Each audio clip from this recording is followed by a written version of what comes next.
Good afternoon, everyone. Welcome to the Big Give workshop training for today. We're going to go ahead and get started. I know there's a few people trickling in, but Mary Beth's presentation is a good 2 hours, so I want to make sure we get you out on time.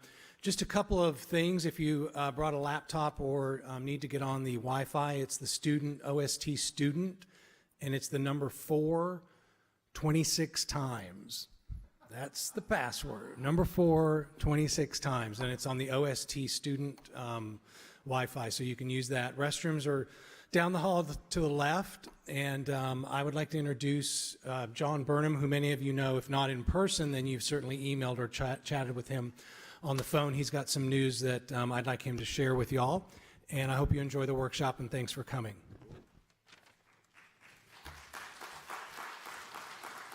Well, thank you guys for coming. We do have seats in the front row for anybody who's not too scared to come on down. I don't know that you're going to need it, but it would be nice. It feels so empty. Anyways, I just wanted to give a quick update to everybody. A couple things. First and foremost, you all know that obviously all of you are registered, but if you have friends that are still interested in getting involved in the Big Give SA for 2015, registration closes on April 10th at midnight. So and that's also the time that's the last opportunity you have to make updates to your page online. So if there's anything that you want to change, whether that be information on whether that be a logo, a photo, information about your organization, you have until April 10th to do that. We also get locked out of the system shortly after that. So it's not a matter of email me and I'll be able to update it. Like I literally won't be able to do it either because we'll be 2 weeks out from the event and they have to prep the site for everybody who's going to be coming through. As of today, we have 730 nonprofits, so that is a massive increase from last year. So yeah. But more importantly, I wanted to let you guys know about prize money. So you're sort of the first to kind of hear this. So last year, those of you who participated, you all sort of know what the prize structure looked like. It'll be very similar this year. We're going to be solidifying that prize structure, hopefully solidifying that prize structure on Thursday. We haven't done it yet because we just had another $250,000 come in last week for prizes. So altogether for this year's campaign, we'll be giving out $539,000 worth of prizes. So those numbers that you had last year, that $1,000 or that $5,000 end of day prize, are dramatically higher this year. So let your board know, let your donors know that there's really an opportunity to raise a lot of money this year. And that's so far. We're still open for more. We still have some outstanding groups that haven't responded or that haven't finished getting us their information yet. So that number could go up. Some of that money is broken out by individual grantees, but the bulk of that is going to be prizes that's open to the field, which is really, really good. We'll be giving out county-specific prizes. We'll be giving out those hourly prizes. Everybody will still have opportunities to get that. End-of-day prizes for first, second, and third place for small, medium, and large organizations, and category-specific prizes. So those are those categories you chose to register in, whether that be health, whether that be human services, agricultural, food, nutrition kind of thing. So there's going to be a ton of opportunities, and then in addition to that, prizes based on first-year participants, so groups this is their first time participating, and then groups from last year as well. So that complete list will be coming out fairly soon, but just wanted to update you on the opportunities at this point. That's really it for now. If you have any questions, we've started doing this year for a lot of the workshops. We have a hashtag BGSMM for today's workshop. That's for Big Give social media marketing. And we have some of the people from our Twitter team in the back that will be taking questions. If you use that hashtag, and we'll be able to follow along and answer any additional things you may have to ask that either don't get answered during the Q&A, or if you want someone to elaborate further on marketing tools, principles that are being spoken about during the presentation, they're back there to help with that as well. Or if you just want to, goof around, that's fine too. So thank you for your time. We really appreciate it. We really appreciate you all being troopers and coming out for an afternoon meeting. Sorry if I told you that it was an 11:30 meeting. I thought it was, and I was here as well. So don't feel too bad. But anyways, with that, I would like to introduce Mary Beth Harrington to come up and talk.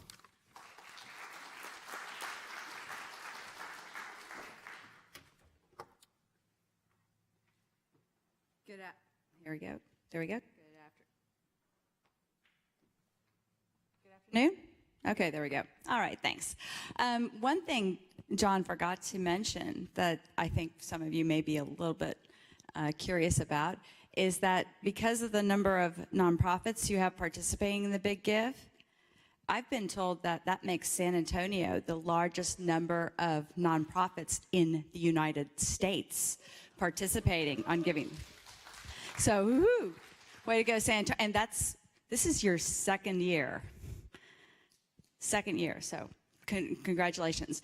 Anyway, thank you very much for coming today. I very much appreciate you being here. My name is Mary Beth Harrington. I am an independent nonprofit consultant, and I do a lot of different things with a lot of nonprofits here in San Antonio. If I could ever get this on. Watch, my pants will fall down now. And so a lot of different things with a lot of different nonprofits in the San Antonio area and around Texas. One thing I want you to notice is it does say Constant Contact on this slide. This is not a commercial for Constant Contact.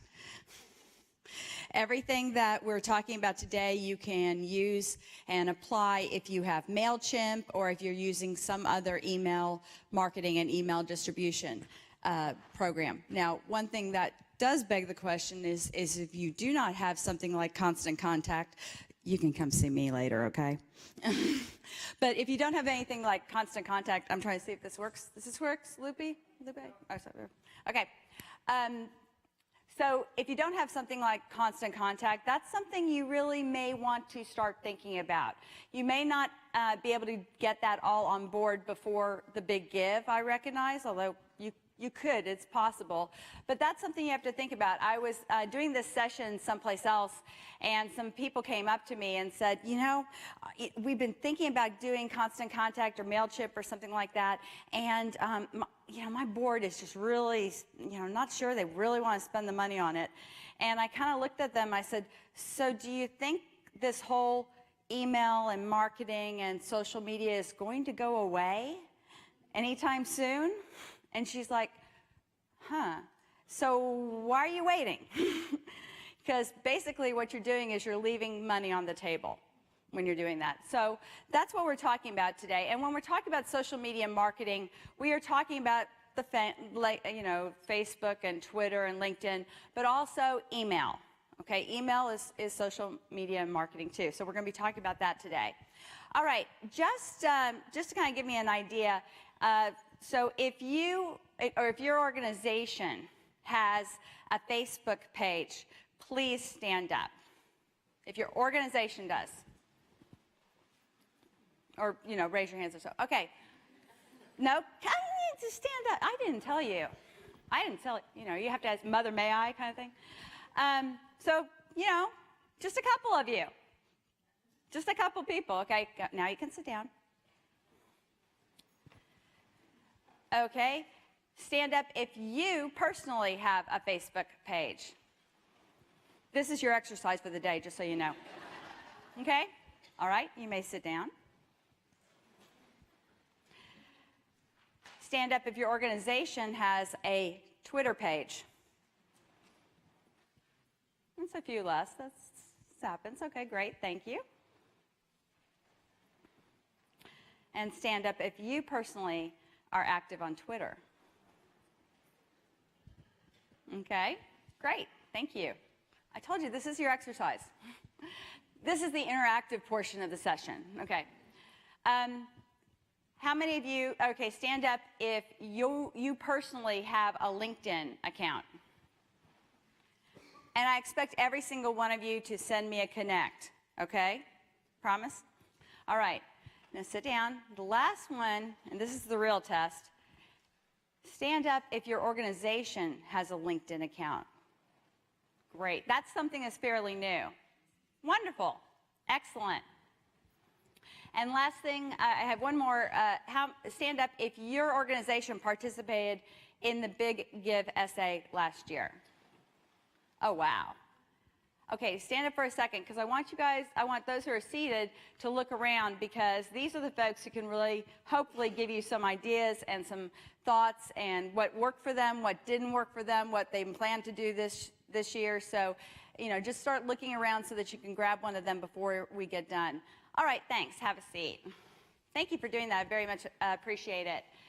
So we do begin on time, and we end on time. That's probably one thing I can promise.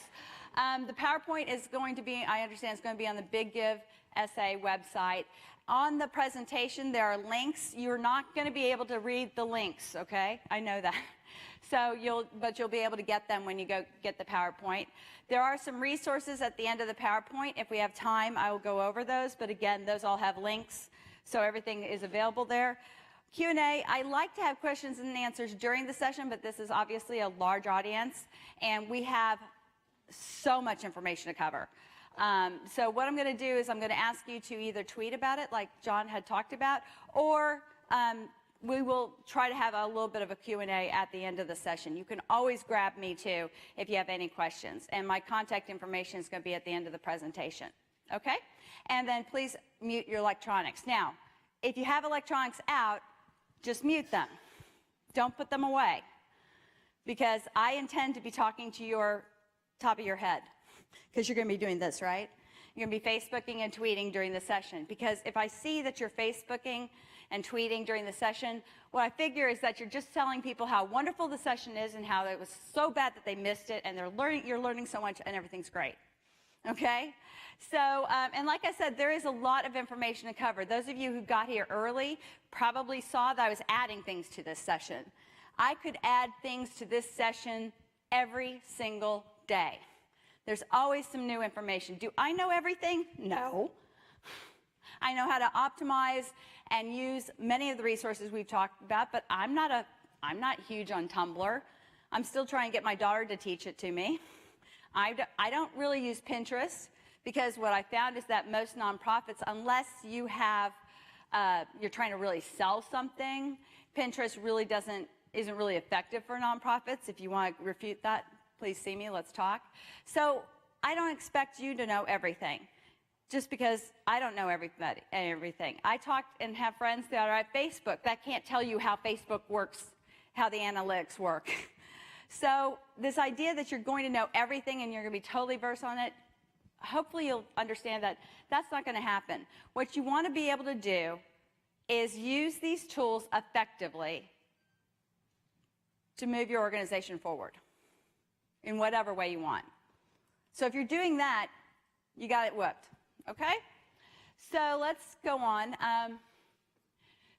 There's some information at the beginning of the PowerPoint about myself and my company and organization, what I do. That is called 501c cubed. It's not 501c3, although some people say that.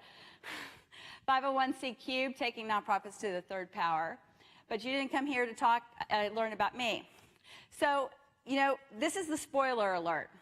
What I'm going to do now, you know how sometimes people in presentations wait till the very end to give you all the most important things that you need to know? I'm giving it to you at the beginning. So hopefully you'll be so intrigued you'll want to stick around. So, spoiler alert. First of all, every single one of you have a target audience. You have somebody that you're trying to communicate with.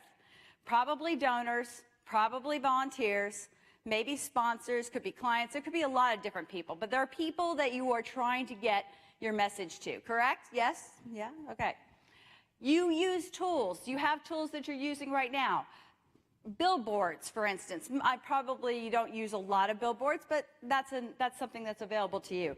Direct mail. Some of you may still be doing direct mail. And just so you know, I'm not totally out on direct mail, because what I find is that so many people are getting so much in their email boxes that they're starting to pay more attention to the mail. I got a letter today, you know, kind of thing.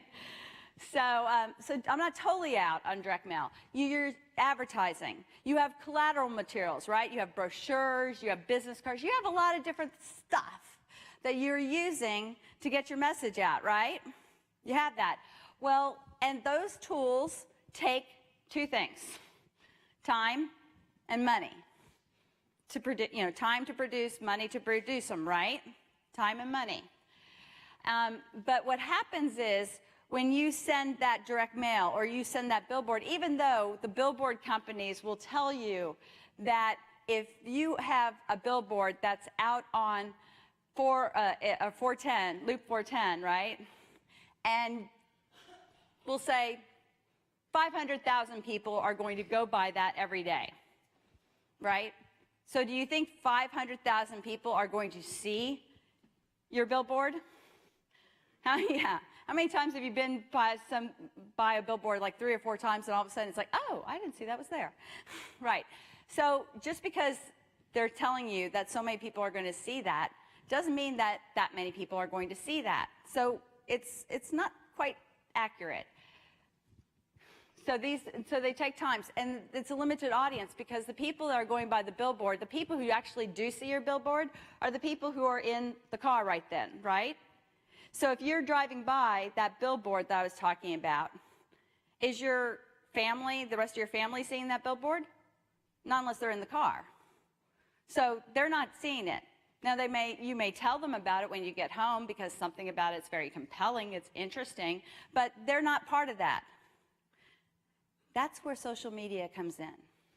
Because social media, and this is what surprises some people, will, first of all, save you time. It will save you time. Now, some people I know who have been on Twitter, usually what happens when you get on Twitter is you get on Twitter and you do nothing but Twitter for 2 weeks, and then all of a sudden you say, oh my gosh, I have a life, I have more things to do, I can't be doing that, and you put it down. Does anybody, that happen to anybody? Yeah. That happens. And then what happens is you come to a class like this or somebody talks to you about Twitter and all of a sudden you start using it on a more reasonable basis and then it becomes effective. Because if all you're doing is tweeting all the time, that's not very effective. So, but I'm going to tell you how using these tools will save you time. That portion you do have to wait to the end to hear. But it will save you time. And it allows you to it not only allows you to touch your audience, but also new people who may not know you exist. The family, so you're driving by the billboard in your car, right? And your family doesn't hear about it. But if you tweet about that billboard or tweet about something that you see, then your family does know about it. So we're going to be talking about that. The other thing is social media is a conversation. How many people have been sitting at the dinner table with maybe their kids or their grandkids or something, and the grandkids and kids are sitting here and they're sitting here and they're doing this the whole time? And you're saying, you say, what are you doing? I'm doing social media. Well, it sure doesn't seem very social to me. Well, that's the point, is that social media is social. It is incredibly social. And if you don't think it's social, then you're not doing it right. And we're going to be talking about that. And it's not advertising. It is not a billboard. It is a conversation. Now, with that, I need to tell you one of the most scariest things I can tell you about social media and all kinds of marketing, emails and everything like that. If you tweet something, if you send out a Facebook posting, if you send out a newsletter and it goes out and nothing happens, nobody retweets, nobody shares on Facebook, nobody likes on Facebook, nobody shares your email or forwards it on to somebody else, you have failed. Now, failed is a really harsh term. But I do that kind of to wake you up, because it is the afternoon and you have cookies and things, but also to help you understand. Now, the other thing is you're going to fail a lot, and we'll show you some statistics. You're going to fail a lot, so I don't want you to feel like, quote, a failure. But you're going to fail a lot, because not everybody tweets, not everybody will respond. Things happen, okay? But the intention is that it's a conversation. So when you send something out on Twitter, your intention, your hope is that somebody will respond. Your intention on Facebook is that somebody will respond. Your intention with a newsletter is that somebody sends it on to somebody else, because that's what makes it social. It's because instead of just sending to one person, great, you send it to one person. But if you do your job right, if you really get this done right, then your information will go out to tens, hundreds, thousands of people. And those thousands of people are, chances are, people who do not know your organization exists. So that's the spoiler alert.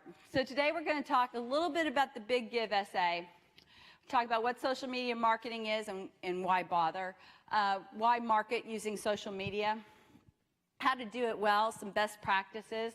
It's all about connections, which are basically your database, the people that you're sending it to, you're sending the information to, your target audience, if you will, your engaging content and conversations. Now, if you think I hit you over the head with some of these points again and again and again, it's because I do.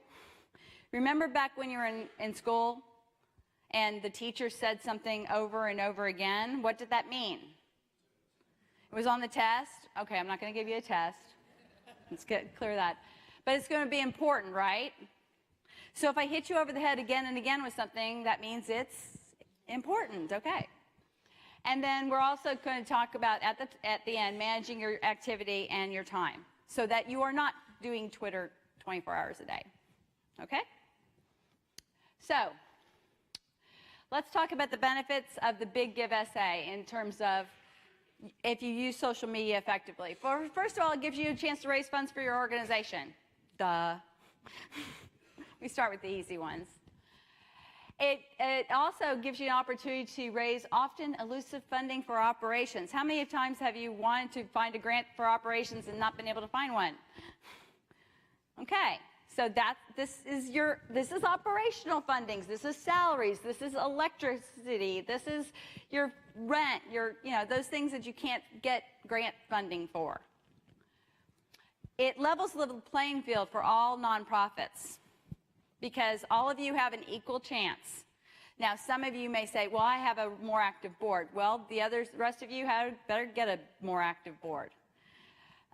Some of you will say, well, we don't have that many people who follow us. Well, you need to work on that. We need to start getting some more people following you.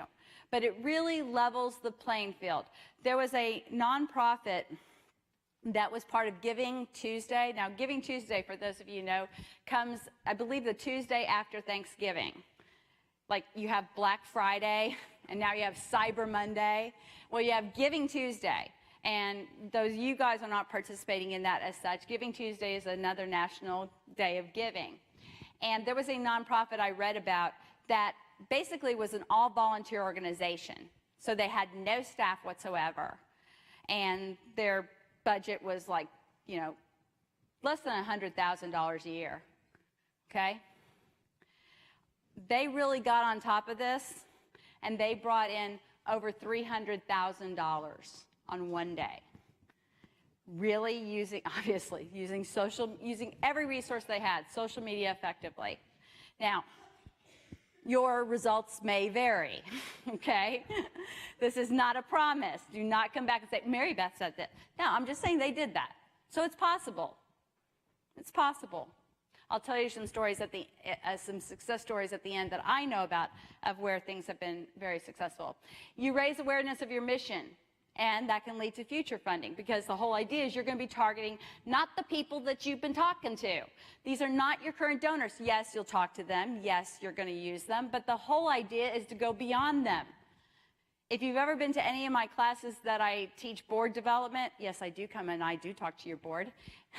And yes, I make sure they understand that the purpose of a strategic plan is not a to-do list for the staff. But one of the things I tell them is their mission, the mission of your board, is to be able to articulate in a compelling way why San Antonio community would be devastated if your organization did not exist. That's the mission of your board. And so one of the things to do is to make sure that you're able to get that mission out, to be able to articulate in a compelling way why the community would be devastated without you. Two, not only to your donors and your clients and your stakeholders and all the people who know and love you right now, but everybody else. Because I want 100% of San Antonio citizens to know about your organization. 100%. You're thinking, Mary Beth, come on. I say the same thing in Dallas and Houston too. And Mejia and Alpine and Abilene and Amarillo and any other place I happen to go to. Because that's what you should be going for. Do you you may not get it. Okay, fine. So you got 99%. Boo-hoo. So that's another reason. It raises funds, it's kind of the same thing, raises funds from new supporters you would not otherwise receive funding from. Millennials are more likely to donate on a Big Give SA day than they are based on your direct mail or even your email and other things. So it gives you a new source of supporters. And the number one thing is and kind of the same thing is you reach younger donors who are the future of your development. Who are your donors going to be in 5 years? Who are your donors going to be in 10 years? If you're not cultivating them now, you're not going to have them. So those are some benefits of the Big Give, why you want to be part of this, but you've already decided that, so that's kind of belaboring the point. There are some great resources on the Big Give SA website. Information about the Facebook, making sure that you share and like Big Give SA with your donors and this is kind of information you need to make sure that your board knows about and your donors know about, everybody who's a stakeholder in your organization. Are your family stakeholders? Yeah. So making sure that they know about that. And if you just go to that website, you can get that information. Best ways to fail at the Big Give. Best ways. Don't update your website and include the Big Give SA. That's the number one way to fail, is you got to make sure that everybody who's coming to your website knows about this, knows that you're part of this. Just relying on emails. Emails are great, but emails are only part of it. And emails are only going to go to a sliver of the audience that you will get if you are on Facebook and Twitter and social media. Of course, like I said, do not share Big Give SA updates on your Facebook and Twitter. You want to make sure you're doing that. Do not tell a compelling story. We're going to be talking about content a little bit later in the presentation. But your challenge is you've got to tell a compelling story. Remember what I said? You need to be able to articulate in a compelling way why this community would be devastated if your organization did not exist. And I say that a lot because if you're able to do that, people will give you money. You won't even have to ask if you are able to articulate in a compelling way. So you need to tell a compelling story. So what you should be doing right now is practicing that story and seeing what resonates as you talk to people. Okay, try not to accost the person at the grocery store and say, here, I need to tell you my story. But start practicing and seeing what works, what gets people's attention. Try it on your high school student. See what gets their attention. Somebody has a high school student in here. Another way is do not plan ahead. If you are sitting here going, okay, but that's May, I've got all this other stuff going on, you will not be ready because 24 hours goes by so fast. You would not believe how fast it goes by. And you won't have time to do a lot of this then. You have to plan ahead, and we'll be talking about how you can do that. And the number one way to fail is only allow designated staff to post about your organization. Now, I have a huge pet peeve about this, or a soapbox about this, because I see this happen with a lot of nonprofits, a lot of organizations, anybody. So you have two camps. You have the person who's heard the horror stories about somebody posting something that was derogatory or inflammatory or just really, really bad for an organization, and they're like, okay, fine, no, nobody gets to post except this person. We're going to say this person and this person, the kind of the buck stops here type of thing, right? And some of you, I'm looking around, I know some of you do this. That's your rule. Like, okay, we're really worried about it. The other thing is that some people will say, everybody is so busy. We're just going to have this person, the IT person usually, like the IT person doesn't have anything else to do.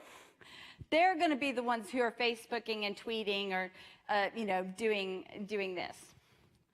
Well, that's really not the way this works. You need to make sure that you have all of your staff, if your staff have personal accounts, that they are tweeting and just, putting the word out about your organization. You need to make sure that your board is doing this. Now, if you're sitting here going, I can't get my board to come to board meetings. Why do you think they're going to do this? Or the other one is, Mary Beth, they don't know what to say. They don't have a clue about my organization. They just come to meetings and say yes, and I do whatever I tell them to do. Well, if you're challenged, if you're an organization that is worried about what people are saying about you, which, okay, I get, or you don't think your board is going to do this for you, give them the copy. Tell them what you want them to say. Send them an email saying, dear board member that I love and adore so much, we're having this big give SA and we can win hundreds of thousands of dollars and make your job so much easier next year if we can just get the word out. Please put this information on your Twitter or Facebook or anything. So if you don't think they're going to do it, give them the copy. If you're scared of what they're going to say, give them the copy. In other words, give them copy. Give them something. Do you think if they have to copy and paste it, they're more likely to do it than they're sitting here going, okay, this is a blank posting page. What am I going to say? Because that's what you're doing too, right? What am I going to say? So we'll talk about that. So give them the copy and make sure that the board is using their Twitter and LinkedIn to tell your story. That your staff is, that your husband is, that your daughter is, that your wife is, that your neighbor is, that your pastor is, anybody who likes you. And I don't mean like in the terms of Facebook, I mean likes you. And likes what you're doing and thinks what you're doing is important. Make sure that they're the ones who are talking about you too. And again, give them the copy if you're afraid what they're going to say. Because that's how it works. That's what makes it social. That's how you reach people. That's how you get to people that you don't know and they don't know that you exist. I'm going to articulate that again in a second. So, why bother? What is social media? Well, let's let Cookie Monster tell us. I'm sorry, this is a little fuzzy. It was the best I could get. So social media explained with a cookie. I love these. You can do it with some other things too. But Twitter is I'm eating a hashtag cookie. Just so you know, that little pound sign has a new meaning. It means hashtag. We'll be talking about that.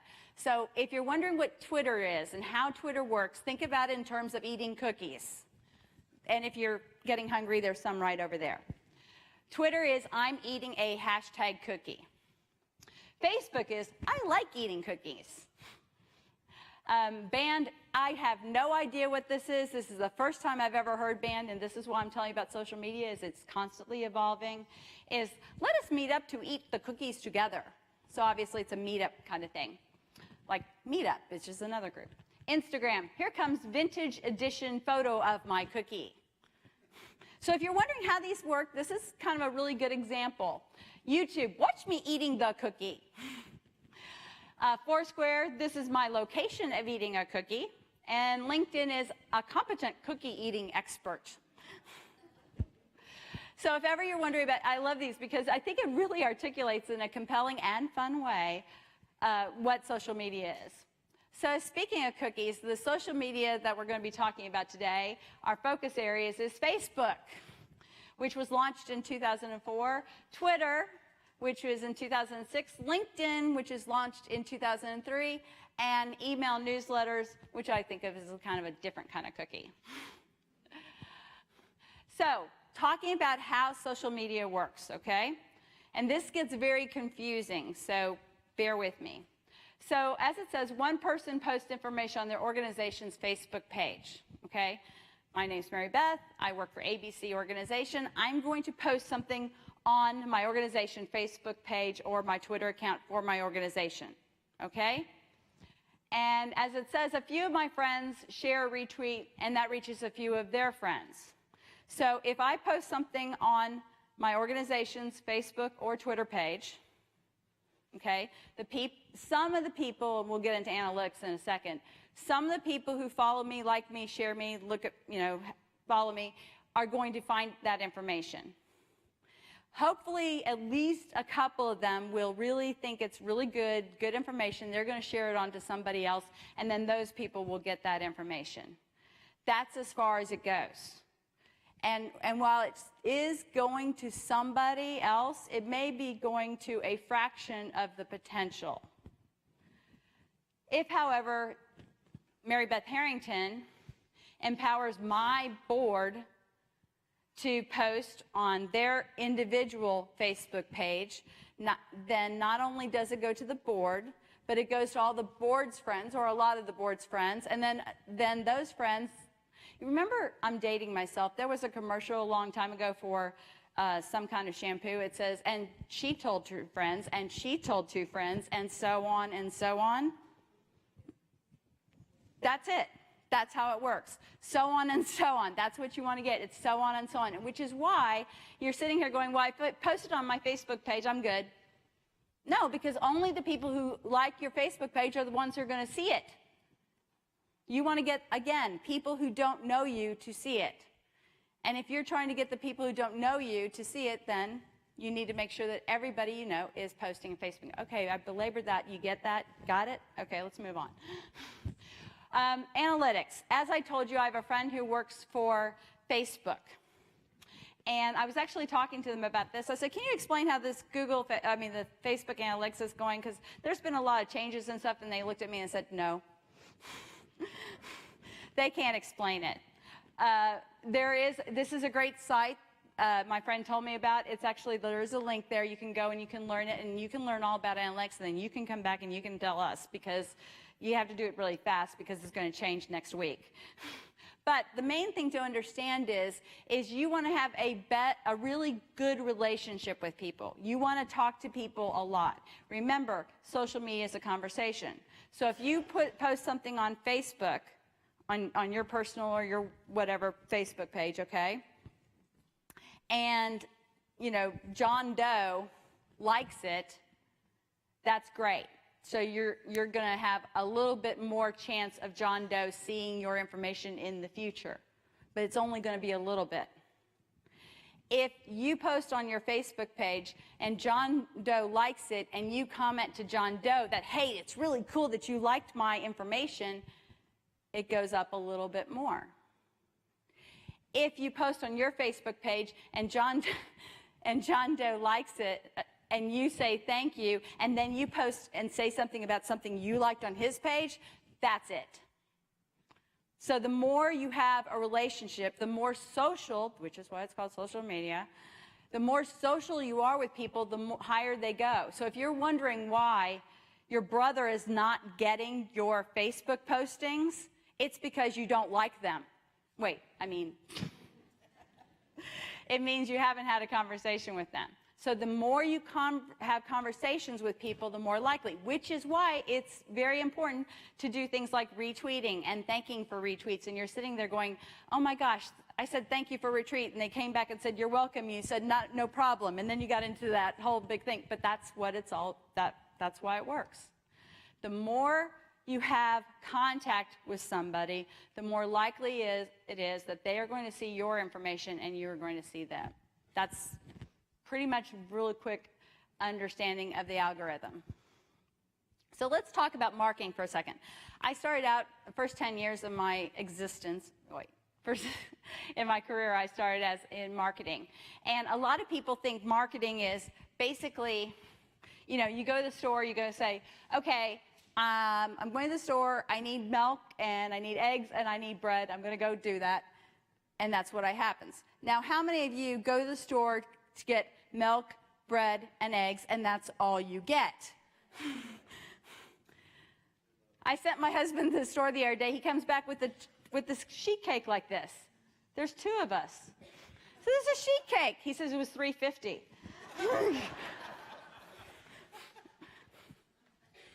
Yes, but how much is liposuction going to cost? So the idea is, this is what it really looks like. And the idea that you're going to post something, you're going to post something on your Facebook page, or you're going to send an email to somebody that says donate, and that they're just automatically going to say, oh yes, you're wonderful, I want to donate to you, here it is. It's really not the way it works. It takes a lot more time, a lot more thought. People are making, they're going to go check you out maybe on GuideStar or Charity Navigator or learn more about you. So it's really a more convoluted process.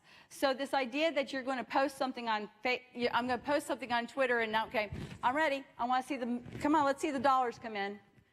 Doesn't really work that way. We want it to work that way, doesn't really work that way. So at its core, marketing is about eliciting a physical and a measurable response. Remember I said the failing thing earlier? You want something to happen as a result of your information going out there. And it needs to be physical, meaning you have to have a call to action. You have to tell them what to do.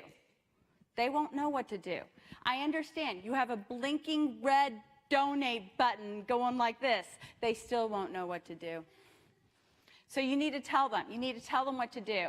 And you need to be able to have a measurable response because you need to figure out what's working. Okay, so I sent that out. I didn't get a response. I sent it out 2 weeks later. I got a response. What was the difference? What did I do differently? How did this happen? So that's why, because you need to be, that's what marketing is. If you send something out and you do not have a call to action and you do not track a measurable response, that's called communication. Which is good, communication's good, but that's not marketing. So in order for you to do good marketing, you have to define your audience, and that could be different people. You may have some information that you need to get to donors, but you may have some different information that needs to get to volunteers. And yes, sometimes the information is the same, and sometimes it's not. So you need to be able to understand and define your audience. And it may be, like I said, it may be multiple audiences. If you're with a school, you may have some information that you want to go out to parents. But you may have some other information that you need to go out to the teachers. And there's another different information that you need to go out to the students. And so you need to recognize that you have different audiences and different messages to them. So running the Big Give SA campaign, you need to identify who are your audiences. That's number one. And number two, what are the messages you need to send to them? Are they the same? Are they different? Do you want to send the same message? How many of you have done this before, where you're sending out some solicitation letters, donor development letters, and they start off with, thank you for your donation last year, and you find out you sent it to people who are on your prospect list. Oops. So you may have some prospects that you need to have one message, and your current donors need to have another message, and the people who donated to you 5 years ago who haven't been donating to you recently, but you want to get to donate to you, that's a different message. Okay. And you do this, of course, like I said, to elicit a physical and a measurable response. Now, if I'm starting to worry some of you, and you're starting to think, oh no, I have to have different audiences and different messages, and yeah, but don't worry, remember, this is all going to save you time in the long run. So, why do we market? Well, obviously, like I said, to get the message out to our advocates, our volunteers, stakeholders, everybody. Tools we use, well, Facebook is huge. Facebook is still pretty huge. Twitter's huge. LinkedIn's still huge. Obviously, you have video sharing. You have a lot of different ways of getting the message out. But another reason that makes social media so compelling is that nowadays, people do not trust ads anymore. In fact, you noticed at the very beginning, you walked in, you saw Constant Contact, and you went, oh, great. It's a commercial for Constant Contact. People don't trust ads. People trust other people. How many of you have decided where you're going to go out to eat or where you're going to go buy something based on Yelp or Urban Spoon or different things like that? That's, again, why social media and email and marketing and all of this is so important, because if you get something from me, or if you see me post something about an organization and you're a friend of mine, you're going to think a lot better of that organization because a friend posted about it. Somebody you know said something good about it. It's like an endorsement, right? So that's why it's so important. Social media marketing is about building your social network. That's fans, followers, connections, using relevant and interesting content. Not the same old, same old. It's got to be relevant and it's got to be interesting. Relevant meaning it is to me, it's important to me. That's shared, allowing you to then reach and engage more people and drive more people to your organization. That's what it's all about. Driving people to your organization. So, as it says, social media can be very, very powerful, or it could be very boring. Trust me, I can be very boring on social media, and I am boring on social media sometimes, because sometimes I'm really busy and I just don't have time to do it right. And shame on me, but that's life. So your job is to make it not boring. You'll either have a lot of success, or you'll see little results. It's all about how you do this. Few people do social media really well, quite frankly. If you look at social media, you'll see that. And this is the hardest part. Self-promotion is not going to bring results. So if I tweeted on Facebook that, hey, come to the Oblate Center because the San Antonio Nonprofit Council is having me come talk, that's not going to do anything on social media. A lot of times we do that, and a lot of times you see that happen.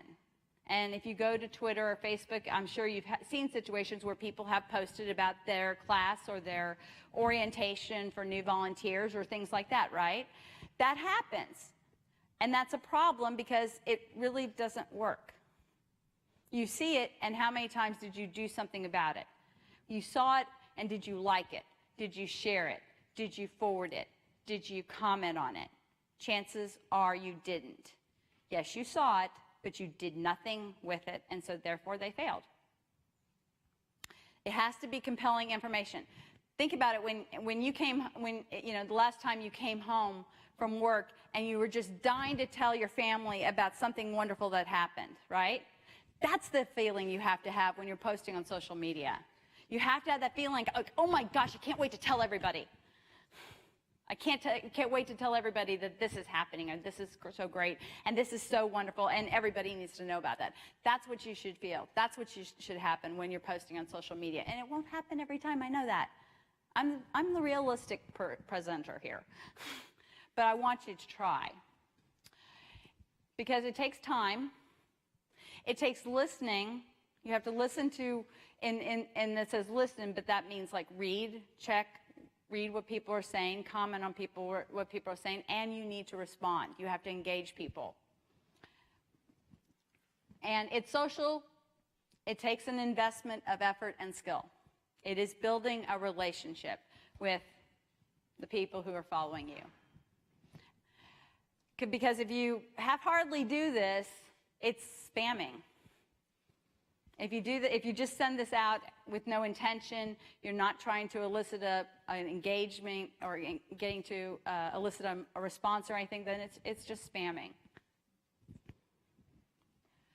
So, many of you I know have concerns, because right now you're sitting here going, I am a one-person staff, and you're telling me to do all of this, and I don't have time for this. I don't know what to do.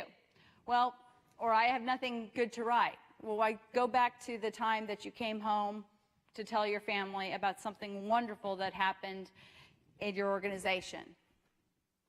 You had a breakthrough. A client was served. Something wonderful happened that really, really showcases your mission in action. Have you had that? Yes? Maybe? Sorta? Kinda? Anybody? Thank you. That's what you write about. You have good things to write. Maybe not every day, But you have good things to write. You have good stuff to write. So I never have anything good to write about is bogus, because you're nonprofits and great things are happening with nonprofits in San Antonio. You have information. You have things to say. I don't have a dedicated staff to do this right. Well, what did I tell you? Who's your staff? Who are the people who are supposed to be posting on Facebook about you, tweeting about you, and talking about you? Who? Your board, staff, da, da, da. So do you need to, do you have to have a dedicated staff? No. Come on, raise your hand. If you have a marketing department of 20 people, come on, raise your hand. Don't be shy. How many of you have 20 volunteers? Okay, there you go, marketing department. Thank you. Next. Dedicated staff. I hear about all this stuff and I don't have time to stay current. I just told you, I admitted here on stage that I didn't know what band was. You don't have to stay current. You have to, just do your best. Use the resources and the tools that we have available to us effectively. That's all. You can successfully market. You can do this. This can happen for you because you have loyal and happy stakeholders. You have people who like talking about you, right? Okay. You have excellent customer service. Customer service being clients who are served, donors who are served, sponsors who are served, people who like you. And you do have interesting and important things to say, like I said. So, now that you know about it, let's talk about doing it well, some very best practices. And like I said, it comes to basically having connections, engaging content, and conversation, making it a conversation. So you want to leverage what you already have to drive engagement, to make action. Again, the entire thing is you have to do something, want somebody to do something with the information you're putting out there. And again, it could be Facebook, it could be Twitter, it could be LinkedIn, it could be email. Whatever it is, you've got to tell them that you want them to do something. You need to encourage them to repeat comments. If you're wondering why on Twitter it says, please retweet this, is because if I don't ask you, you won't do it. But if I ask you, and I say please, you're more likely to do that. Like it says, encourage referrals. Please share. Yes, you have to tell them. Please share this. Please forward this. Tell your friends. Get online endorsements, get people to talk about you, because that's how you're going to reach these new audiences. So let's talk about dingo pets. I think I myself am keeping them in business. My puppy's cuter, just so you know. I have pictures if anybody wants. Okay. So Dingo, I'm just doing this really, really fast because Dingo is this pet supply company and they have a Facebook and they want to get more people to do it. And they did this whole big campaign and they got people to like it and they got 6,329 likes and 14,000 subscribers and took them 3 days and they got this and you're sitting here going, but Mary Beth, my results may vary. There's no way I'm going to get 6,300 in 3 months, let alone three days. So, Mary Beth, I can't do social media. Okay, if you have, let's say, you have your Facebook page, you have 10 people on there, and you get 10 more people. Is that okay? Is 20 more people okay? Is 100 more people talking about you, liking you, giving you money okay? So, why are we sitting here going, but I'm not going to have 1 million people liking me, so I'm not going to do it? If you get 1 more person, 2 more people, anything like that, 1 more person is 1 more person. So let's stop getting hung up on the numbers and how many people we don't get and that we're not meeting this, we're not doing the same as ABC organization down the street. Let's do better at what we're doing. So 7 must-know fundraising social media stats, and I know stats are boring, but I think this is kind of interesting. So the Giving Tuesday in 2014 raised 63% more than 2013. Donors are 34% more likely to give on a responsive website. And so all of a sudden, I see the question marks over your head. What's a responsive website? Well, that's why I put the answer at the top. Responsive website is a website that's optimized for viewing on smartphones, tablets, or desktops. How many of you read your emails on an iPhone or some kind of phone? Right. How many of you get a newsletter or some kind of information on your iPhone and you look at it and go, I need to read that when I get back to my computer? Well, that's what they're saying, is that 34% of people are more likely to donate if your information is in a format that they can read on their phone, which means you have to change things up a little bit. We'll talk about that. 60% of millennials donate an average of $481 to nonprofits each year, and that's going to be going up and up and up and up. Online donors, the average age is 55 to 64. The most generous online donors are 55 to 64. It's not just the millennials who are doing this. It's everybody. Individuals that earn, this is just a fundraising statistics, individuals that earn $25,000 or less donate the largest share of income. And as it says, nonprofit event registrations occur on mobile devices. The whole point is everything's getting mobile, so you need to start looking at things. So when you send out a newsletter, before you send it out, you need to send it to your phone. You need to send it to your tablet and look and see what it looks like. And if you sit there and you realize that you're going to have to scroll down and scroll down and scroll down, then you need to make some adjustments. And May 6th, as it said, was the largest single day of giving in the United States history. I'm thinking 2015, May 6, 2015 is going to be even larger, and I think it's going to be predominantly because of San Antonio. You think so? Yeah. Okay. So let's talk, we've been talking about a lot of different things. Let's talk about email specifically, because I really want to focus on this, because a lot of you, how many of you have an email newsletter? And why don't I see everybody's hand? Email newsletters are not that hard. I have every single organization I've ever worked for, I've done an email newsletter, and I hated it.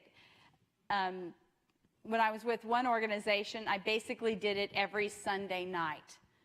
Every Sunday night, I was at the computer putting an email newsletter together. It's a pain in the, okay, I won't say that. We're in a faith, but it's a lot easier, and I'm going to talk to you about how to make it easier. So, first of all, if I'm sitting here and I'm, talking into the microphone, and I'm telling you about my organization and how wonderful we are and everything that we're doing it, who is hearing my message? Well, you. Again, just like the billboard, your family hearing my message? No. They may hear it if you go tell them, but right now, only you are hearing my message.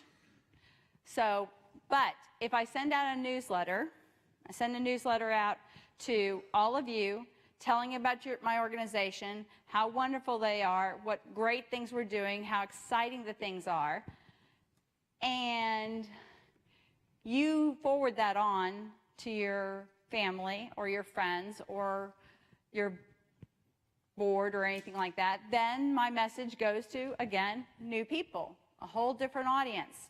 So that's why your newsletter has to be interesting, it has to be compelling, it has to say something that I want to share. Okay? Emails used to look like this.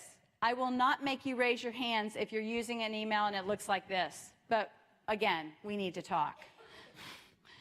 This is where our email newsletters used to look like. And they got a little bit better. They started having templates. It gets to the point where you're like, oh yeah, that's template number business 501CA. So they started getting a little bit with some color and maybe an icon or two. This is the way most of your newsletters, I suspect, are starting to look like. And you're feeling very proud of this newsletter. This is pretty good, right? You've gone a long way, right? I got news for you. You haven't gone far enough. And I know you can't see this. This is the way a lot of newsletters work, and actually this is even old school to some way. So there's photos, there's copy, but the thing that makes this newsletter important, the thing that you need to know about is that, and I don't know if you can see it very well, but right there it says captains. This is with the U.S. Tennis Association, or USTA Southern Arizona. So this is a tennis association, and it says captains. So if I am a captain, right there it's like, oh, this newsletter's for me. If I'm not a captain, do you think this newsletter is for you? Maybe. And this is where I come to the point where I was talking about before about targeting your audience, making sure that the newsletter speaks to that audience. Having a newsletter that says, Dear Mary Beth Harrington, is not personalization. That's basically Dear Occupant. Personalization is sending me the information that I need, that I care about, that I want to read. So going back to the story I was talking about before, if you are a school, for instance, and you have information that you need to send to students, then you have a newsletter that has maybe some pictures of students. It says something cool or fantastic or exciting on it. And then you have information that needs to go out to teachers. It says teachers on it, and it gives special information, secret only to teachers, that only teachers get to know. And if you have information that needs to go to parents, it says parents and has different photos and different things. Now, I can see right now, I can see the look on your face. It's like, but Mary Beth, it takes me 5-6 days to put out a newsletter, and now you're saying I have to do 3 different sets of newsletters? Yeah. Pretty much. That's what I'm telling you. But if you have something like, I don't know, Constant Contact, and again, not commercial, but if you have a newsletter platform like that, it's pretty easy. It's fairly easy to do because basically it's copy and pasting. And some of that information can be the same. If the information that you're sending out to students and to teachers and to administrators and to parents is that, you know, because we had some snow days, we're going to be going to school on Good Friday. Then that's information that goes out to all of them. It's the same article. It's the same information. Great. But then you just change it up a little bit, and there's an article there that's specific to them, to whoever your target audience is.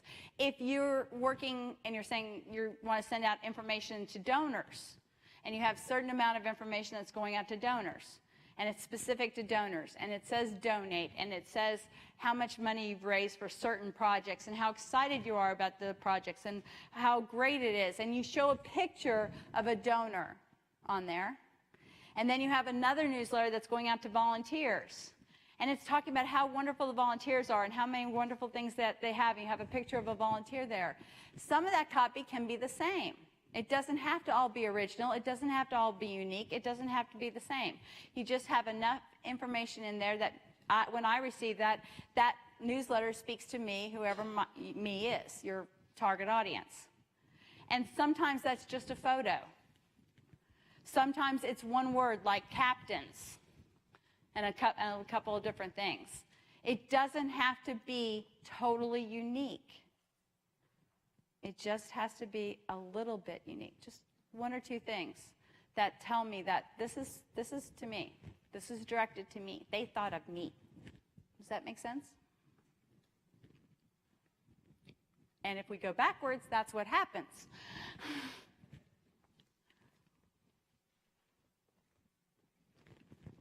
Forward and share are your best friends. And it's interesting because to tell you how things change, I haven't even gotten a chance to change this on this slide. Those little bitty buttons that are really hard to see, that's passé now. That's out. Big buttons now. We don't want you to have to hunt. We don't want you to have to hunt for the forward or the share or anything like that. We wanted to make it very clear. So one of the things you want to make sure is that when you're doing this is that you're using bigger icons, bigger buttons for forward and share and Facebook and Twitter and the things you want them to do. The other thing is you got to make sure it works. If I get your newsletter, and trust me, I am getting your newsletter. If I get your newsletter and I see some bit of information that I think is really interesting and I want to post it on Facebook or post it on Twitter or something, and I press F and nothing happens, how long do you think it's going to take me to decide to move on? 3 seconds? 2 seconds? it's got to be pretty quick. It's got to be pretty instantaneous. So you need to make sure that that works. Because traditional marketing, it used to be we went out, we had to work, we had to find, let's get people into our database, right? The whole thing was getting people into the database. You were begging, borrowing, stealing. Yeah, I know, you were stealing some email addresses, right? Stealing to get people into your database. But there wasn't a lot of conversion and wasn't a lot of keeping because people just stayed. Now all of a sudden, you send out a newsletter, you get two unsubscribes, you're devastated. Your day is gone. It's like you've lost your best friend, right? Don't take it personally. Okay, I take it personally too. But that happens. People unsubscribe. In new marketing, finding people isn't quite so hard because you have all the social media, you have all these different ways of getting these new people to come to your email list. Because you can tweet about it, you can Facebook about it, and people will come to your email list on your website. So finding people isn't that hard. Converting is still about the same. Keeping them is harder. And the way to keep them is engaging, interesting content that's specific to me, that means something to me. So that's why I said content is the key. So let's talk about the first line of defense, the subject line. And the reason I'm talking about this first is because that's the first thing they see. Think about it. When you see, you're going to go back to your offices now, maybe tomorrow. You're going to go back to your offices and you're going to open up your email. And it's going to say, yay, you have 100, you have 200, you have 300 new email. Remember when the You've Got Mail came on and you were so excited? Remember that feeling? Not so much anymore. Anyway. But you're going to look at the subject lines and you're going to decide, or better yet, you're going to be on your iPhone right now, and right now you're going through your emails. Okay, I'm not going to read that, and delete that, delete that, delete that. It's all based on the subject lines, right? So that needs to be compelling. People won't act unless you tell them to do so. Open, open, open. Okay, maybe you don't want to put that. But something, give them a reason, give them a teaser, give them some idea why they want to open your great news, something like that, that will compel them. Because, as it says, people are skeptical about most emails. What do they want? They don't like to have their time wasted. So you want to make sure that the information you send out is compelling. And in the subject line, you may say, save time, or something that makes it real easy. Keep it, real short. People respond to numbers. There's a reason why it says 15 thoughts on subject lines. Because right away, if it said 15 thoughts, you thought, oh my God, 15 thoughts. If it said 5 thoughts, would you be more likely to open it? How many times have you opened an email because it says 5 best things you can do today to save your life? Right? It works. So if there's a way for you to say 10 things that you need to know today that will save time, wouldn't you open it? Oh yeah, it's about donating to my organization. You need to be honest too. Truth in advertising. Sometimes people are more likely to act when you have a sense of urgency, like the sale signs. Okay, they have a sale every week, but some reason we go in because it says sale, it says clearance. So something like, we need you now. I saw that from Texas Radio. I got an email from them, and on the subject lines it said something like, I need you, or I'm looking for you, or something like that. At first I thought it was spam. I thought it was something that should have gone to my junk folder. But then I opened it up, and it got my attention. And that's really what you want to do, is you want to do, in a millisecond, get somebody's attention. People care about the sender of the message. So a lot of you probably have emails that are going out that say admin@abcorganization.org. Or you may have, or it may say, your organization name @gmail.com. People are more likely to open emails from a person. So even if you make up a person, say John Smith @abcorganization.org, they're more likely to open it because they're looking at it and they form a relationship. I used to send out 25,000 email newsletters a week with an organization I was at.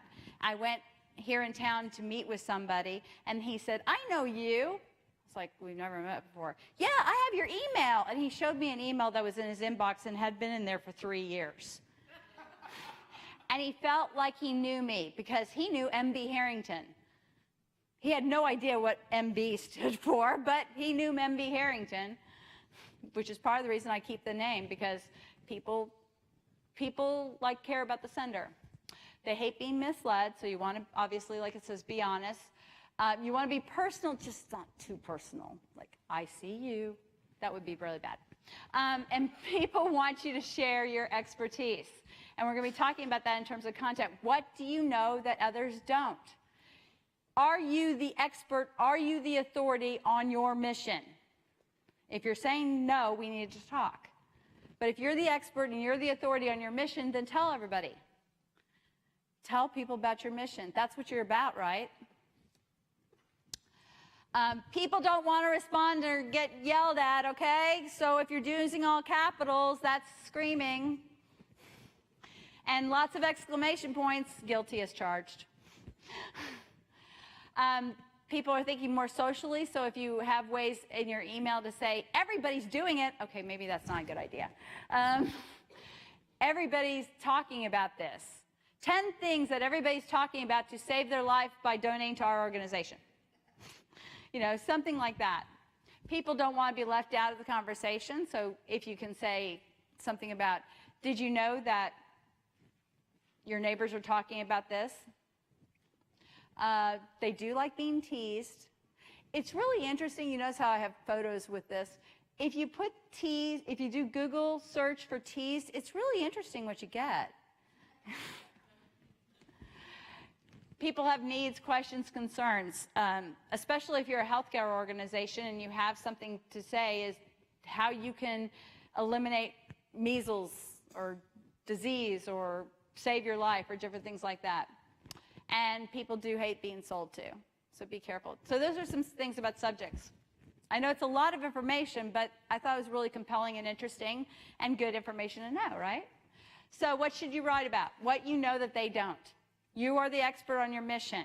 You know information about your organization and about your subject and about your mission that I don't. So that's the information that you need to tell me.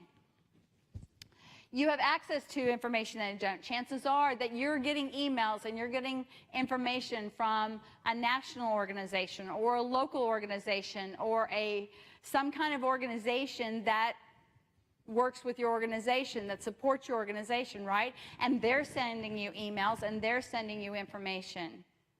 Use that. Your information doesn't have to be original. Now, it's nice to give attribution. That's a nice thing to do. But your information, you do not have to come up with new articles every week. You're probably getting that kind of information already. Because original isn't required. You just have to be interesting. So if you are reading a newsletter article about whatever you're doing, whatever your mission is, your organization, not your organization, but whatever mission you have, if you're a homeless organization and you're reading the Texas Homeless Network information, and there's some new compelling statistics about homelessness and how there are children, you know, how many high school students are homeless in America, and you're thinking, wow, that's interesting. I did not even know that. If you didn't know that, guess what? I really didn't know it. And that's compelling information that I can use and that's of interest to me. And that's the kind of information that you can use. So it doesn't have to be original. You don't have to sit there and look at a blank page and say, what am I going to write about? Because you're probably getting information already. The presentation that you're seeing here, some of it was based on With Constant Contact, but a lot of the slides is based on tweets that I got. And you're like, well, tweets, that's 140 characters. It's 140 characters and a link to more information. And so a lot of the information you're seeing here is from a tweet that I got, an email that I got. Less is more. Think about your newsletters. How many of you have a president's column in your newsletter or something like that? Okay, forget that. The only person who's probably reading your president's column is your mom. And she probably isn't really reading it. Oh. Now, if you have something to say or your board chair really wants to write it, okay, you have to write it. But I'm just saying is that just send me the information I need to know. If what you're doing is sending me a newsletter and it has 5 bullet points on it, or you send me a newsletter that has 5 columns on it, which one do you think I'm going to read? Right, 5 bullets. So less is more. Just keep it focused. Keep it short. Pictures are important, but keep them small because you don't know. There may be, God love them, somebody out there who still has dial-up. And so you want to keep them small, which is the other reason I don't like using videos, because some people still have very slow bandwidth. And so what I suggest is if you're going to use a video, tell me about it in your newsletter and then have a link to your website, because actually that's what you want them to do is get to your website. Repurpose and reuse content. This is from Boys and Girls Clubs of Austin. Let's say, for instance, that Boys and Girls Club of Austin is opening up a new branch, and they're very, very excited about it, and they write a 500-word article about it. And they put that on their newsletter. I mean, their website. They put it on their website, 500 words, lots of information. Who was at all the mayor and the council and all the different people who were at the event, right? Great article. Then they actually blog about it. We haven't been talking about blogging, but those of you who produce a newsletter, that's a blog. That information can be a blog. So guess what? You get to do a blog. But they put the information on a blog, but it's a little bit shorter. It's condensed. And you know what? It's not 500 words. It's only 100 words. And then there's a link that says read more that goes back to the website where you have the 500 words. And then they go ahead and they put it in a newsletter. And it says, this is our information, and you know, it's maybe just a paragraph that talks about it, and there's some photos and different things like that. And you know what? There's a little place that says read more that sends them back to the website. Then they post it on Twitter, and you're saying, well, that's 140 characters. Right, that's 140 characters. So it's basically some very compelling, short, 140 characters, catchy thing about how wonderful that event was, and then there's a link that takes them where? Back to the website, which is where you wanted them to go in the first place. And then they post it on Facebook. Again, something a little bit different information, but again, very short, very sweet. Same content, just tailored to Facebook. Again, the link back to the website. Whoops. So you see, same article, basically, same information, used in different ways. Why do you send it to, why do I have to do this? Why do I have to put it on Facebook? And why do I have to put it on Twitter and do an email and do a website and do all these different things? Yeah, different people. The people who are getting on Facebook are not necessarily the same people who are on Twitter, who are not the same people who are going to my website, who are not the same people. So that's why you do that. So make it easy. Think of a theme, a vehicle, focus. You know, it's Women's History Month. Well, is there information that you can post that's compelling, that's interesting, that's about your organization? Are women in your organization that you can talk about, you know, or whatever month it is, you know, really look at what month it is. St. Patrick's Day, you know, Christmas, whatever it is, try to make it focused around the time. Write articles or find related resources on a single subject. And then, of course, it's about connections, like I said. You've got content. So this is the basics of a Facebook page. And I'm not going to go into it too much, but the most important thing is how often you have to post on Facebook. Well, if you know that life of a Facebook post is 9 hours, and 90% of clicks happen within the first 9 hours, and 50% of clicks happen within the first hour. So, Mary Beth, how often do I have to post on Facebook? At least. Every 9 hours at least. Hopefully more often, but at least 9 hours. It gets better. Trust me. Remember the end? I'm going to save you time at the end. Trust me. Because you know what? Right now, I'm posting on Facebook. Right now. I'm posting on Twitter too. So Twitter, again, information about a Twitter page. So Twitter, 71% of tweets get no reaction. I told you most of the time you're going to fail. 23% get a reply, 6% get a retweet. And the big thing, 92% of retweets are within the first hour. So how often do you have to post on Twitter? Every hour would be great, but I'm the realistic presenter, remember? I'd say at least twice a day, at least. Does that mean you're going to hit everybody? No. Does that mean you're going to get out there as much as possible? No. So if you can do more, great, great, but at least a couple times a day. And just a little bit about tweets. Your images, I found this information really interesting. So if you have an image on your tweet, you're 34% more likely to get retweeted. If your URL, that is your little link to your website or wherever you want them to go, is in the middle of the tweet, it's more likely to get retweeted than if it's at the end or if it's at the beginning. If you include a hashtag, you're 33% more likely to get retweeted. The hashtag being the pound sign and the hashtag. And the other thing is if you have one hashtag, it's really good, but if you're using two hashtags, okay, you're done. It's overkill. People are not going to use it. And if your hashtags are, this is the one that I thought was really, really interesting. Hashtags with 11 or more characters are more likely to get retweeted than shorter hashtags. That makes no sense to me either. And on average, you're going to lose 15% of new Twitter followers within the first 3 weeks, unless you make an effort to engage with them.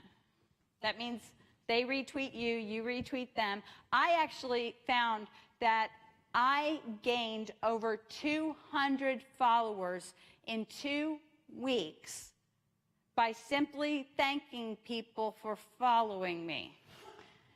I have an email that says, thanks for joining the crowd. Thanks for joining. Thanks for whatever. Thank you. 200 more just for thanking them for following me. Same thing happens when I retweet. I can't explain why it happens, but I can just tell you it happens. And hashtags, if you should only use keywords, hashtag keywords, and the reason why these are scratched out is because these are bad.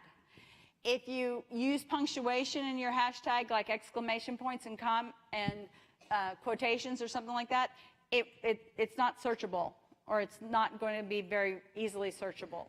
If you have a punctuation before it, like the question mark, it's, again, not going to be easily searched. If you just use numbers, that doesn't work. If you have a space, that doesn't work. So basically, the best hashtag is 2 to 3 keywords. Put the hashtag right at the beginning. We haven't talked a lot about LinkedIn, but basically what I can tell you about LinkedIn is if you expect to have a job after this one, you better have a LinkedIn account. LinkedIn I love because it's great because that's where all my references are, all my recommendations are.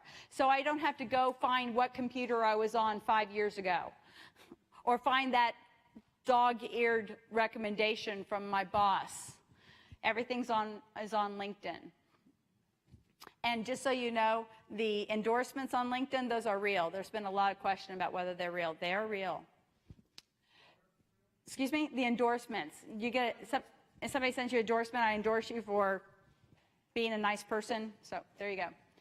Use a variety. So use all your resources. So when you're, put something out on your email signature. Put it on your business card, your Facebook. Put it on your window. Send an invitation to your email list. All the different ways you can get people to know that you have a Facebook account and know that you have a Twitter account. And then, of course, like I said, it's about a conversation. Focus on, share the knowledge that people care about. What do you know that they do not know? What information do you have access to? How are you getting your information? Be interesting, be relevant. Think about when you're writing something, are people really going to talk about this afterwards? Is this something that I would share? Is this something that, think about your spouse. If they got this, would they share it? If they would share it, then it's really good information. And like I said, be the expert. You are the expert, so be the expert. If you noticed on my title is, for my title is Passionate Nonprofit Expert. See, when you're head of the company, you can give yourself whatever title you want. Positive comments are an opportunity to interact. So make sure, I've said it again, comment, answer questions, listen to people, talk to people, have a conversation. If they say something bad about you, answer them on Twitter, right in front, because you know what, the rest of us, we're watching to see what you say. Now, you may go offline and answer to them in another way, but at least online, make sure you answer so that we see what you have to say. What don't include on Facebook and Twitter, don't pitch. Again, don't sell yourself, and I know we all do it. We all do it to some degree, but try not to. Don't try to self-promote. Don't try to stay away from areas. I mean, if your focus is animals, probably don't want to talk about homelessness unless it's about animals, things like that. And then we come to the managing the time. So according to the CEO of Constant Contact, she says, keep your time spent in check, because she knows, she's busy. She says 15 minutes a day or 3 times per week. I actually, and this breaks all time management rules, when I wake up in the morning, I reach over, I really do this. I reach over and I get my iPhone and I check my Facebook and I check my Twitter and I check my LinkedIn and I check my email. And I know that's bad. But I do it, and it works for me. It may not work for you, but it works for me. I do that. And then when I go to bed, my husband is sitting there with his CPAP machine. And I'm trying to figure out how I'm going to go to sleep, sleeping next to Darth Vader. You think he's really Darth Vader. And so I'm sitting there and I'm tweeting and I'm Facebooking and I'm LinkedIn. You get the idea. And if I happen to be going to an appointment and somebody's running late, I do it. So the whole idea is I do it when I'm going to kill myself on this eventually. You do it when you can't, but at least I'm getting out there once or twice a day, like we talked about. At least that. Now, but I told you, I'm still Facebooking and I'm still tweeting right now. We're going to get to that. And here it is. Hootsuite is your new best friend. Actually, there's a lot of things. I use MarketMe Suite and Hootsuite. I can't speak so much about Nutshell Mail and things. But, so, those of you who are really good at Outlook, remember how in Outlook you can actually send out an email and you can have it go out like 2 days from now or 3 days from now or some other time? That's what these do. Remember how you got in trouble doing that? Actually, I did get in trouble with Hootsuite. So I was speaking at a conference in Oklahoma City, and they told me to go to this community college, and apparently the program was at another community college. So I didn't find that out till I'm there. And so I'm like rushing, I'm calling the people, I'm trying to get there, and I walk in with 1 minute to spare before my presentation. I'm like, I'm here. And the guy says, well, don't worry, we knew you were coming. I said, how did you know I was coming? I said, well, you were tweeting about it. I set up those tweets the night before. They said, hey, I'm so excited to be talking to the Oklahoma, whatever.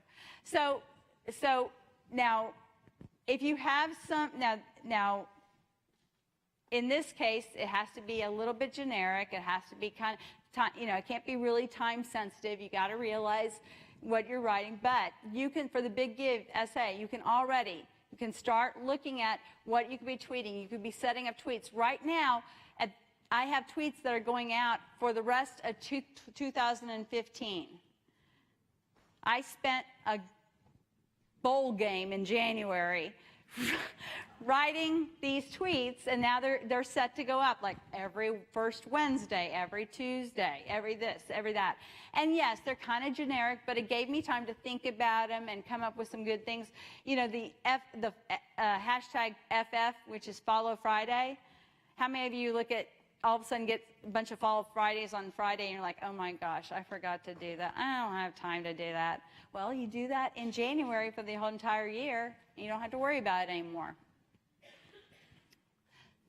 Okay, whoops, I want to say, is that good? I told you I'd save you time. Is that only for Twitter? No. Hootsuite will do, when you set it up, it can be Facebook, it can be Twitter, it could be LinkedIn. That's all I know at this point. It probably does Pinterest. Yeah? Not Hootsuite. Hootsuite's not paid. I mean, okay, if you want the bigger, badder, premium stuff, there's a cost, but not, no, this is free. I'm all about free.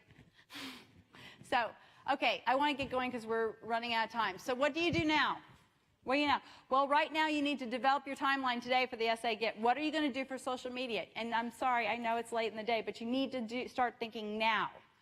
You need to start thinking now. When are your emails going to go out? When are your tweets going to go out? When your Facebook going to go out? How are you going to let your board know? Start thinking about those things. You can always add to them, but you need to start developing your timeline now. There are people that are sending me emails about Giving North Texas now, and their giving day is in September. And I'm getting emails now. Okay, that's a little bit too much. But one of the things I suggest to you, and I suggested this before, Amplify Austin is the giving day in Austin. It's by I Live Here, I Give Here. And then, like I said, it's North Texas Giving Day. I know you don't want to talk to Austin. I know you don't want to talk to Dallas. But you know what? They really do have some good information and some things to share. And so what I suggest to you is figure out an organization that was in one of these giving days. Austin just had theirs in March. And like I said, Giving Day North Texas was in September. And call them. If they were successful, they have lots of things to tell you.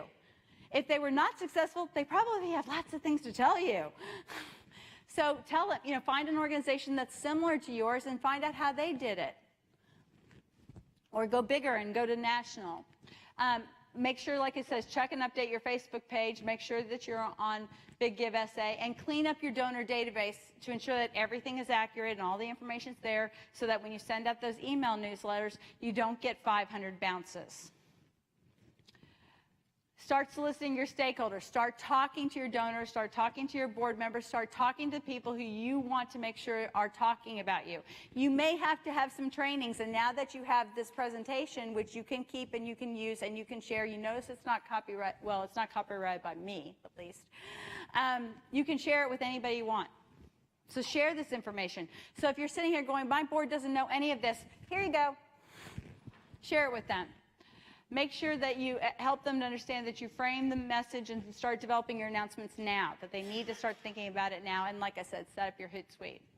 This is an email that I got from somebody before they Amplify Austin. It's from the Texas Homeless Network's profile. And I brought it to you, and I know you can't read it, but just to show you the kind of emails that were going out to donors. And the cool thing about this is this says donate now, and I got this like three weeks before, I think. It said donate now, set it up now. There's this whole idea that people have to give on that day, and the whole idea is that they do, is that they give on that day, but they don't have to, they can set things up ahead of time, or they can put it on their calendar, or things like that. Get them to start thinking about it, because you don't want the day to go away and they forget to give you, and then they think, oh my gosh, I can't give you money anymore, because it's not May 6th. I got an email from somebody after Amplify Austin that said, you can still give us money. Yes, Amplify Austin's over, but you can still give us money. It's okay. We'll take it. Whoops, and I told you I'm going to kill myself. And then these are three really quick stories, real stories of social media working in my life recently. As it said, this story is kind of for the birds. This is Katie. This is Katie. Katie is a swan. She's at White Rock Lake. White Rock Lake is the lake in the middle of Dallas, and I ride around it every time I'm at home. I'd like to say that I knew Katie personally, but I'm sorry to say that I really have a hard time distinguishing one swan from the other. Please don't hate me. So I don't know Katie. Maybe I've seen Katie. Maybe we've talked. I don't know. But so Katie is the swan that's at White Rock Lake. And unfortunately, Katie swallowed, and this was like just a couple of weeks ago, or February, I guess. Katie swallowed some plastics, and it got caught in her neck. And as a swan, that's not a really good thing to happen. So Katie was injured. So some lovely, wonderful people who loved Katie and noticed that she was in peril took her to the Rogers Wildlife Rehabilitation Center. Okay, the Rogers it's in Hutchinson. And they take care of animals. And apparently, a lot of people have been taking animals here. I did not know about this, but anyway. But I heard about this because the Rogers Wildlife Rehabilitation Center, which has been in existence for over 20 years, is in dire peril. They're going to be closing soon because they need $200,000. And so I got a tweet, I got a Facebook about this.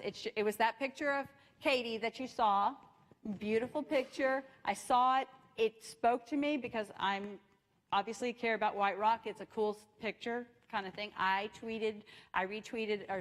shared it. I liked it. More of my friends, I know several of my friends saw about it because of that. So saw this, and then I saw the GoFundMe thing. Now, I know we're not talking about GoFundMe. That's crowdsourcing, but I'm just showing you how social media works. So I posted about this. And basically, what you need to know is, so she created the GoFundMe program on February 1st. It wasn't just about Katie. She just did it because she needed $200,000. But like I said, over the course of the month, the situation with Katie happened. And all the people who go to White Rock Lake or know about White Rock Lake or compelled started tweeting about it and talking about it. And it got into the Advocate, which is a local community newspaper, and it started to blossom. And so basically, since that time, she's had 886 people share the article and the information about GoFundMe. She's had 224 people tweet about it. Now, these numbers are not astronomical, but would you take them? She's had basically over 1.1 thousand people total shares. And since she posted on February 1st, $56,751 of the $200,000 that she needs has been raised by over 1,200 people in 1 month. That's how Facebook works. That's how Twitter works. Not astronomical, but I take it. Okay, story number 2. Just by the way, Katie's doing really well. She's now gravitated to the swimming pool and is eating solid food. Happy story. Okay, this is Dallas Area Parkinson's Society. Parkinson's Society, it's a client of mine. And I just did this, and again, I apologize that it's a little bit fuzzy, but I love this because one of the things that they talked about is there's lots of prize money, right? And there's prizes if you win first, second, third prize.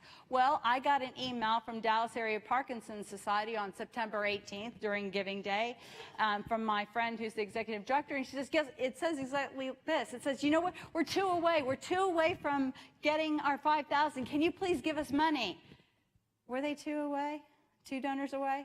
Okay, I don't really know. But they did win. They got an extra $5,000. So that's why I'm telling you is you have to plan a lot of stuff in advance because you don't know what's going to happen that day. Hopefully, on May 6th, you are going to be really busy talking to a lot of people, tweeting and focusing and doing things like that. So you just don't know. My last story, and this is a personal story. Okay, yeah, I do have a thing for Andrew McCarthy. So Andrew McCarthy is this actor who's been in Mannequin and St. Elmo's Fire is behind there. I was wondering what happened to that picture.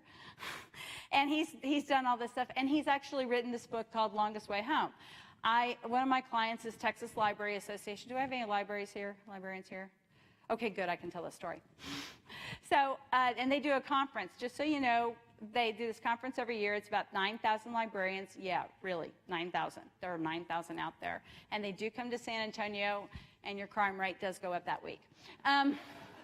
Anyway, so they have this conference, and my best friend who's on the committee was telling me about this, and it's like, we're really looking for an author who can tell great, you know, who can maybe travel. He kind of gave me this idea, and I said, well, did you know Andrew McCarthy wrote this book?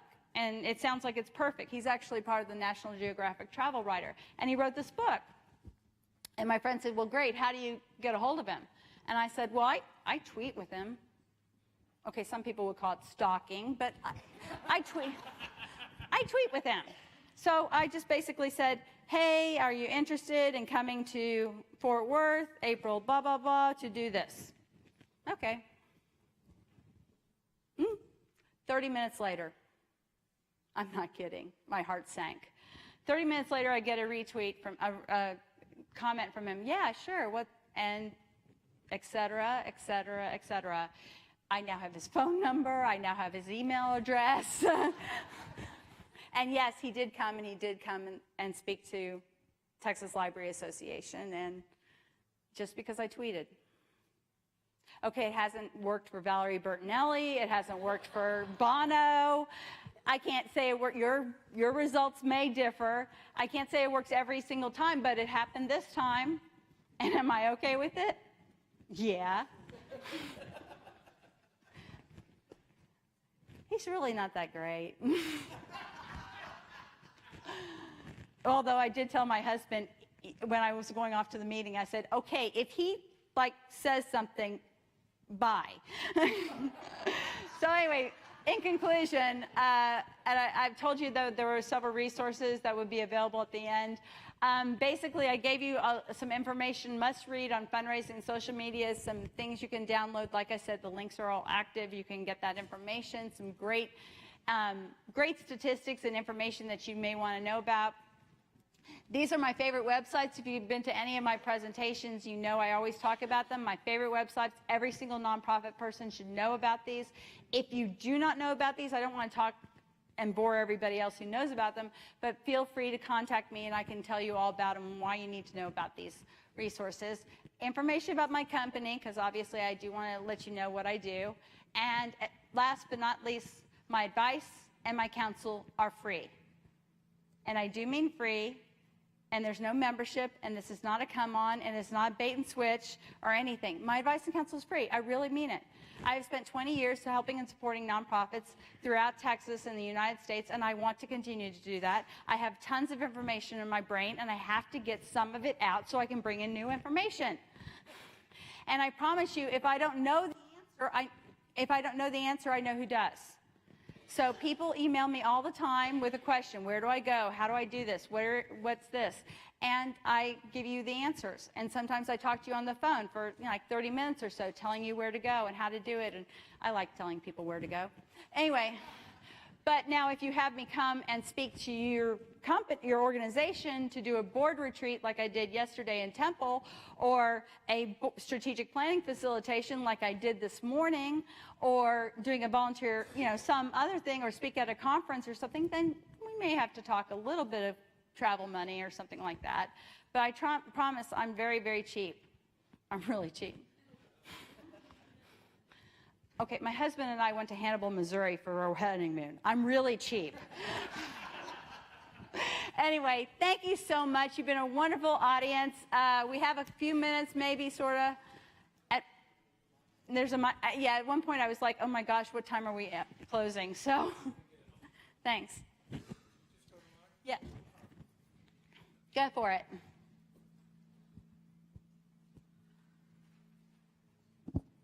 There it goes. Okay. So we have a Facebook page. We have 200 and something likes. Do we want to like or share, or what do we ask for? You ask them to like you. You ask them to share your information. Okay. So you put your information out there, and the whole idea is say, okay, share this with your friends, and tell them who you want to, share this with your. If it's client based, you may say share it with somebody who needs this service or needs us. What organization? I recognize you, but I don't remember. We're with Vet Trip, and we serve Right. veterans, but the problem is we can't ask for more veterans. We already have a 2-month waiting list. So what we're looking for is donors and recruit service providers. We don't really want to get the word out to veterans. We're getting referrals from the VA and BAMC already. Right. So let's say, I'm going to just guess that maybe volunteers is something. Yeah, they're all volunteers. So share this with somebody who's interested in volunteering. Okay. Tell them good. what you want to do with it. Okay, great. And we Yeah. have a LinkedIn page, but I'd get absolutely nothing on it. How do you work with LinkedIn? It's just- LinkedIn's really hard for for a nonprofit organization. Like I said, that's something very, very new. It's going to get. I actually talked to the LinkedIn people at N10, and they say it's give it another year. It's good to be there, but give it another year for people to start finding it. Now, ways some people are using LinkedIn, and I encourage this, is use them to find board members. Oh, really? Yeah, because one of the things you do with, and I'm going to delve into that for a second, because one of the things is, so it's November, your elections are coming up in December, and all of a sudden your board's like, we need 3 more people. Where are we going to get them? And so finally you start going your mental Rolodex going, okay, I know John and I know Sally. They'd be nice. They're good people. Instead of doing that, come up with an idea of who you need, like a board matrix, like if you need somebody with a specific skill, and then go to your LinkedIn page. And if you're sitting there going, but Mary Beth, I don't know that many people on my LinkedIn page that well, it's like computer dating. Are you going to marry the person the first time you go out on a date? Hopefully not. So what you do is you meet them, you see them on LinkedIn and say, hey, you have coffee with them, you get to know them, you invite them to be on the committees, and as my husband says, you did the last thankless job so well, we're going to give you a new one. Move up. I've got a lot more on that, but I don't want to, yes. Thank you for taking the time. My name's Jackson Long, and I'm with Oxford House. We had addiction recovery homes, so you are all welcome to give to us There you go. on May 6th. May 5th, I said the 6th, and it's my fault, and I'm sorry. Yes. Cinco de Mayo, right? Yeah. You know that. Hey, guys, that's something. Okay. I didn't hear you talk about quick response codes. Is that something that just kind of sputtered out, or is it effective? The QR codes on, handouts or Yes. or banners or flyers. Yes. Okay. There's a lot of talk. Thank you for asking the question. There's a lot of talk. QR codes, apps. I was working with a nonprofit once. They said we need an app, and I said why? What do you want somebody to do? Just because everybody and their mother has an app doesn't mean you have to have one unless you want somebody to do something specifically. So with QR codes, personally, Mary Beth Harrington, the way I've seen QR codes effective is when I went to the national parks in Phoenix, and I could click on the QR code with my phone, and I automatically got the tour of the park. That worked for me. It's actionable, yeah. When I go to McDonald's and it says QR code for the menu, and I'm looking up and I'm like, there's the menu, not so much. So I think the important thing is, like I said, there's lots of tools out there. Don't go saying I need everything. If you need QR codes, how are you going to make that work? Why do you, I haven't seen it done really effectively by nonprofits, not that it hasn't been done. Yeah, other questions? Yes.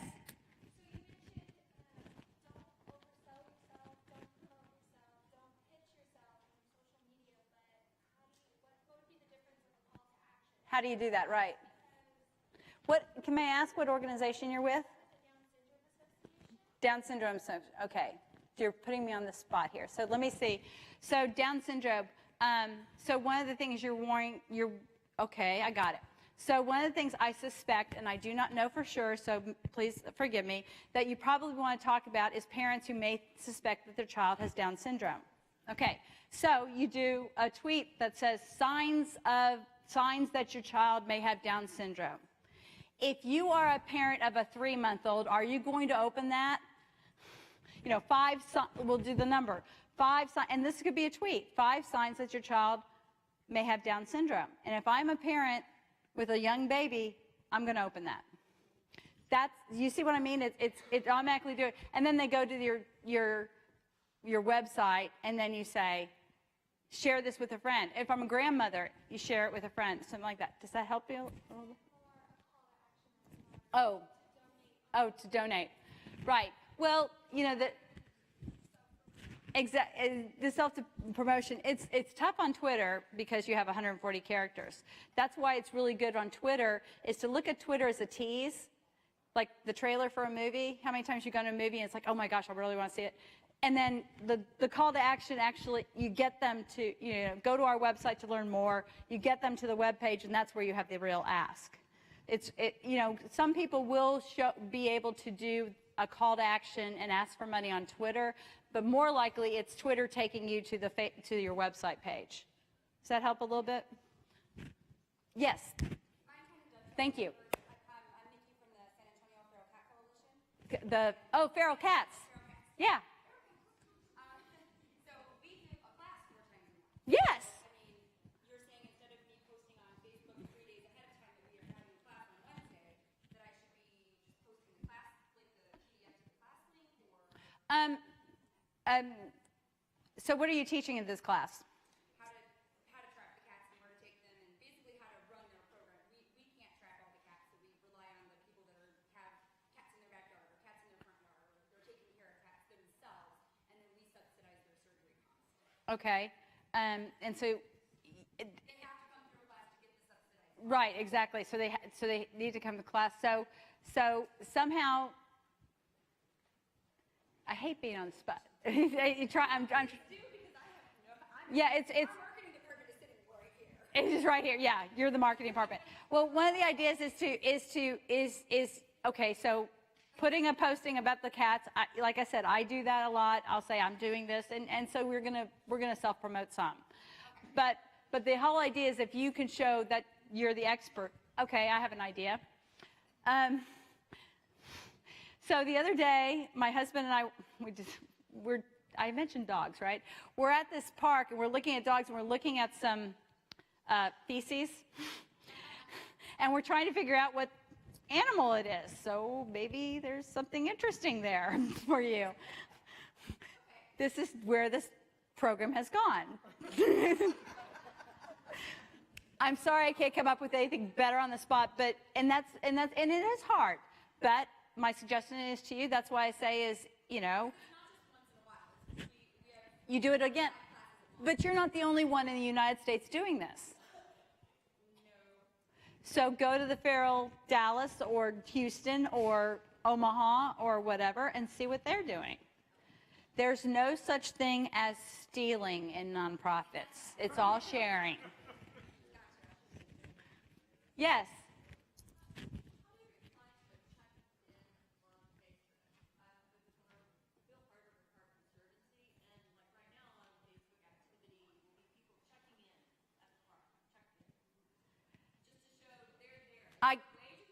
Right, yeah, absolutely. Thanks for coming. How was your experience?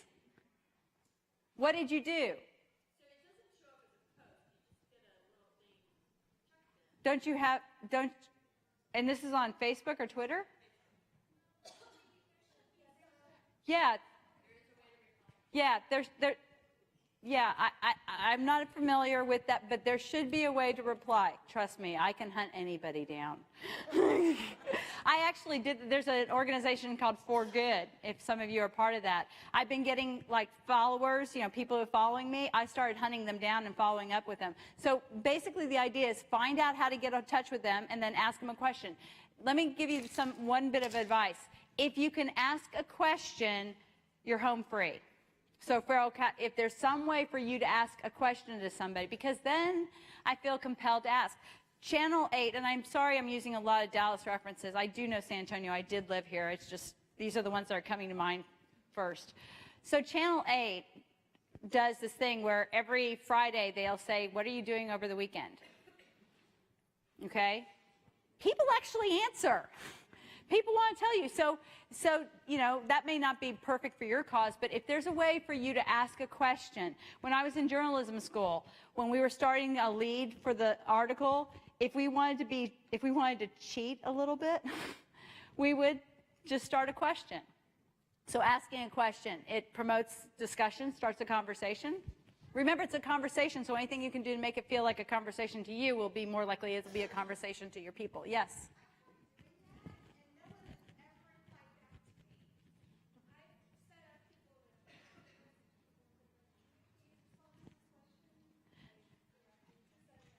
Right. Well, you saw the statistics.